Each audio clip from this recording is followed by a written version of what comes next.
So I just stepped out of the orthopedist's office. Basically 3 weeks more of low activity on my right foot. So basically means no running, no sports for sure. Probably no. I don't think I should be squatting or deadlifting with that kind of weight on the foot. The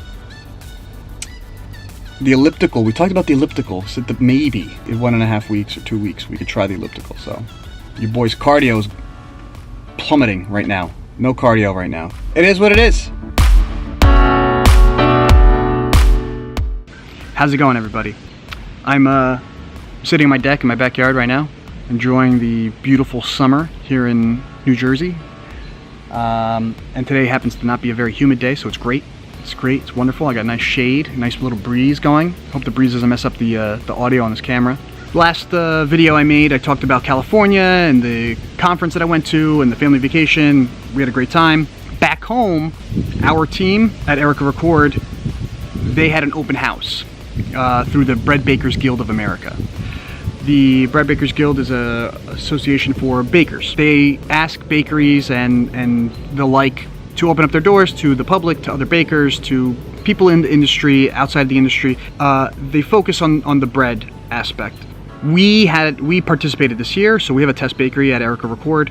It's in Clifton, New Jersey, where our headquarters are. And we opened the doors up and we made a variety of demonstrations. We did baguettes, sourdough, focaccia, French macarons, chocolate chip cookies. And we had maybe, I don't know, 15 to 20 attendees. It's pretty cool. And really my team did an amazing job. I couldn't attend because it was the same day that I was leaving for this conference in California. I didn't pick the dates of either one of those events, so they just happened to be what they were.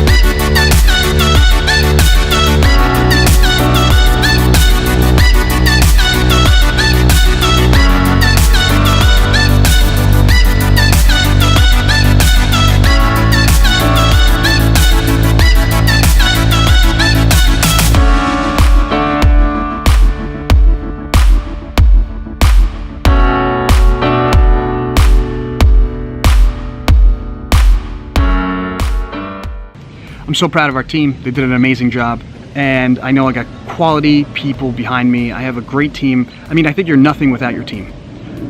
There's nothing, you could be braggadocious and you could be full of yourself, and some people can do everything, but to really succeed, to really, there's a happiness to it as well. To be happy, I think, and to be successful, you need good people around you. You need to have people that share in your values and your views and that are willing to go toe-to-toe when it matters.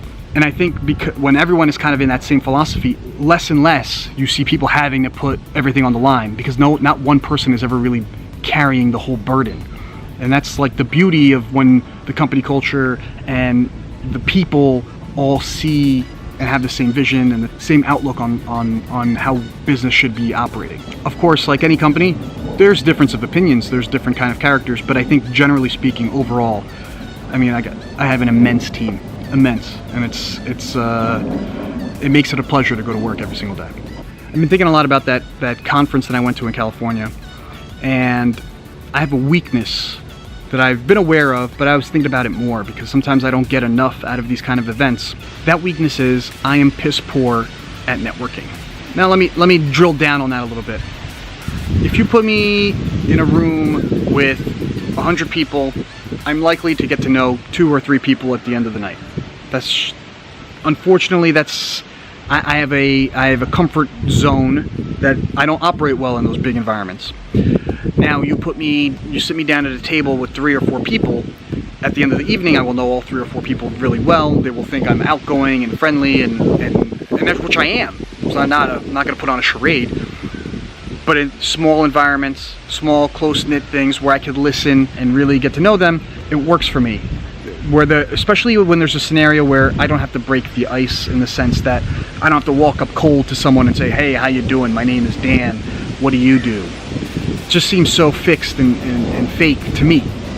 I do know people that don't have a problem. They walk into a room with 100 people. At the end of the night, they know 100 people. You know, everyone's got their business card. Everyone's smiling and laughing and joking. And I like to have one of those people with me when I go to a conference, because I can then sit back, let them do a lot of the work, and get to really know the crowd a little bit without having to get really, like, put myself out there. And that's coward. It's cowardly. It's a weakness. It's 100% a weakness. And I'm aware of it. I'm aware of that weakness. My dilemma is it important enough for me to work on that weakness? Or should I always prepare myself in those kind of scenarios to have a backup plan, to have one of my top salesmen that have that strength to work a room, to have another person, even my wife. My wife does it tremendously better than I do. So my dilemma is, do I go and work on this skill myself? Do I want to develop it myself? Is it that critical for my growth to be able to network in a big room? Am I able to walk into a room with 100 people and get to know a lot of them? Or feel comfortable? Or feel comfortable going up cold to someone? I would say that in the sales aspect, I'm probably the weak part of my sales aspect is cold calling, and I don't have to do it anymore, and I don't do it very often. So I guess I put that out there. You know, what do you think? If you had this weakness, would you want to focus on it? Or would you say, all right, next time you go to a conference, make sure you bring another person with you? Or before you go to the conference, maybe reach out to some people ahead of time, 4 or 5 people, 6 people, 10 people, reach out to them that you maybe get a attendee list, and make those contacts via email and phone call prior. So then when you get there, you're like putting a face to a voice, or putting a face to a name in an email. And now you already have broken the ice in a manner that is more palatable for me. I don't know. That's what I'm asking you guys. What do you think? Put a comment down below. Let me know what you think. Shoot me some thoughts. I'm curious to hear what you guys have to say about this. I'm curious to know, you know, how about the people that are good at selling? Is there a sort of weakness that you share, that you have from conferences? Is there something from conferences that you are not good at? Just throwing it out there, trying to build up some dialogue, trying to get to know the people that are watching. I appreciate that people are giving up their valuable time to sit and listen to me ramble. So I don't want to waste it. I hope you're entertained. I hope you get something out of it, and I would hope to build a dialogue. So thank you very much. If you like this video, I'd also really appreciate if you hit the subscribe button on my YouTube channel, or like it, or share it with your friends, or share it with at least a friend that you think might also like it. Don't share it with everyone, because maybe then you get more people unfollowing you. Do whatever you got to do. Or don't do it. Don't do it. Do it. Please do it. It'll make my day. Peace.